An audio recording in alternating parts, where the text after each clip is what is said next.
everyone, my name's Micah and I am a registered dental hygienist and Burst TV member.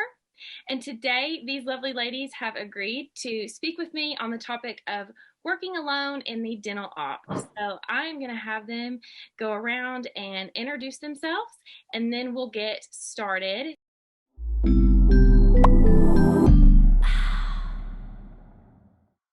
The topics we are going to cover today will be: have you ever worked alone in the dental office, completely alone without any front desk members or the dentist? Were you given a choice about it? How did you feel about it? And do you have an office policy? So first things first, ladies, just one by one, do you care to introduce yourselves? Hi, I'm Lori, and I've been a hygienist for 13 years in a really, really small office, and it's the only office that I've ever worked in. Brooke, I've been a dental hygienist for 17 years. I'm Erin. I've been a dental hygienist for 20 years, and I've been with the same practice for about 16 years now. My name is Jennifer. I have been a registered dental hygienist for 18 years. I have been with my practice now for 16 years as well. Y'all all have a little bit more experience than me. I practiced clinical dental hygiene for about 4.5 years. So, and now I'm not in the op, but y'all will probably teach me a few things tonight. So the first question is, have you ever worked completely alone in the office? And by completely alone, we want to know if you've been there without the dentist, assistant, or a front desk member there. So whoever wants to go first, you just kind of tell me about your experience with that. I've never worked alone. Georgia, I got my license in North Carolina, and North Carolina and Georgia are both direct supervision states. So you have to have a dentist there. So yeah, that's never really been an option for me. And I don't know if I would feel comfortable anyways without having somebody in there with me.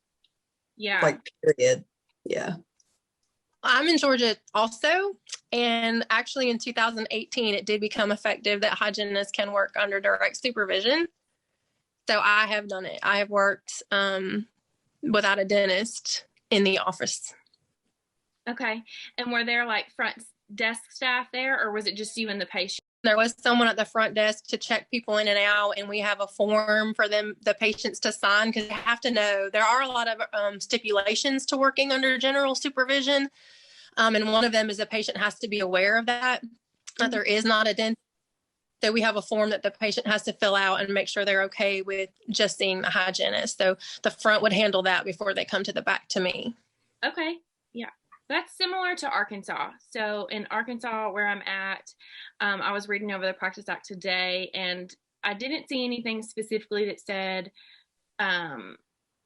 that I couldn't be directly alone, just me and the patient, but there were, a lot of regulations about what procedures that I could and could not, do without the dentist present, which I did do that several times when I was practicing, but there was always a front desk member there with me.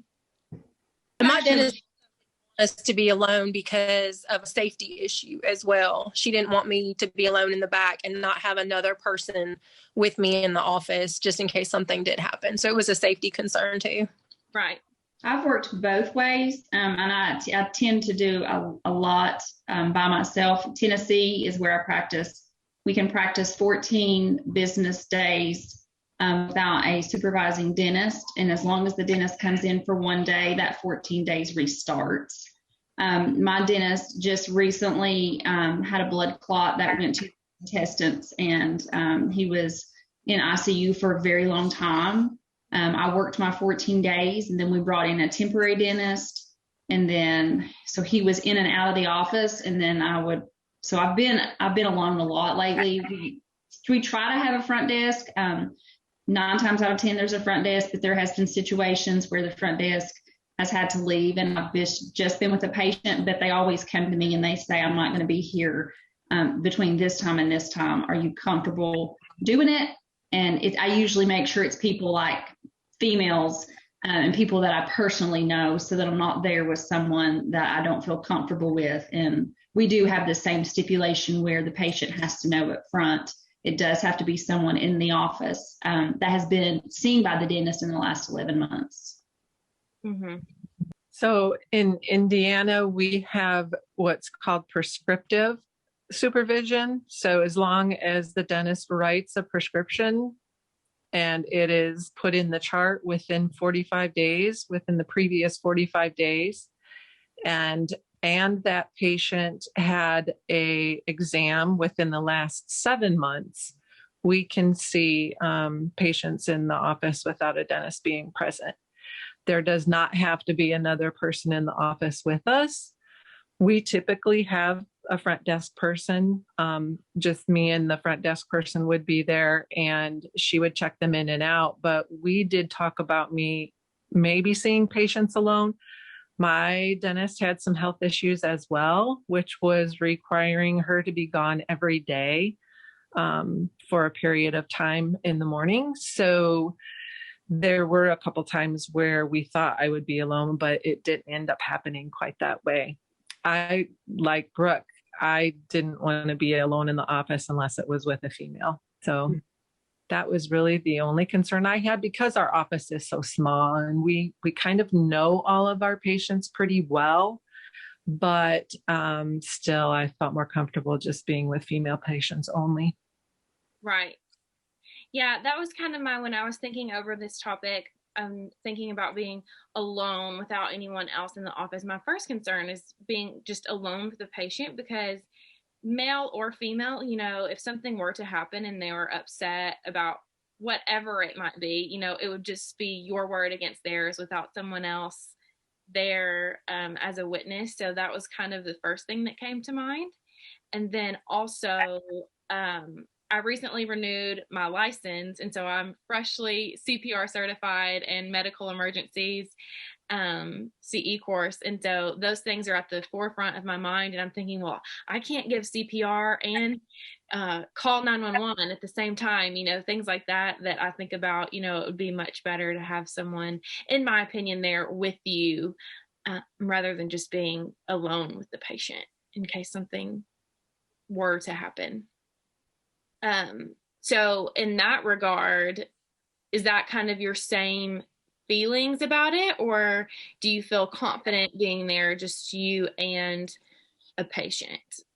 So far, I felt confident. But again, our office is kind of small, and being there as long as all of us have been in our office, we do know our patients pretty well. So I'm not sure that would be the case in every office, but in our office, it's been fine, and I've been perfectly comfortable. Same. Yeah. I mean, I wouldn't do it if it was a male. You just open up a door for so much to happen, and that's not a door I'm willing to go through. And so especially if you have a new patient too that you don't really know. We're not allowed. You have to be seen by the dentist the past 11 months. So yeah.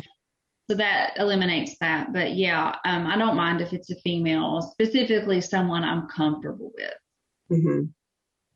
Yeah. Jennifer, how about you? I think, because I don't think we would do it if it was going to be just me. But like I said, I've been here for 16 years. I do know all of the patients very well. They know me very well. So if someone had to leave and rush out, I don't think I'd feel uncomfortable with it. But if it was going to be an all day, just me. Yeah. So do y'all have, written office policies about procedures, if you were to be alone without the dentist or even without front desk present? I know when I was practicing, we didn't have it written in a policy manual. Yeah, my office doesn't have anything. No, we don't have anything written. But I'm sure you all have policy manuals about other things. So maybe it's a discussion, that we need to start having in our offices, and just kind of have because especially within each state, since the rules are different about what you can and can't do without a dentist present, it may be something that we need to have like a checklist, like, well, if we're alone today, then we need to make sure we've let the patients know that it's just me today, or that they've had an exam in the last year, whatever the state guidelines are. Maybe that's something that we need to start incorporating in our office manuals. Do y'all think that that would be beneficial to you? Yeah, you could add that even in just like your yearly OSHA stuff. You could have a paper or a form in there, that a checklist that everybody needs. Or like Jennifer said, papers that the patient has to sign. Yeah.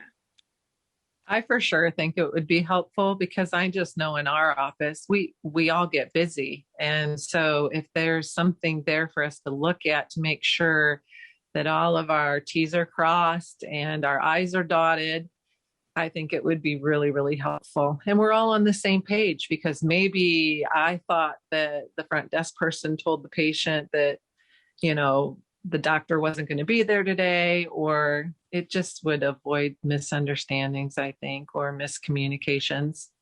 Mm-hmm. Yeah. It's better to have too much paperwork than not enough. Yeah.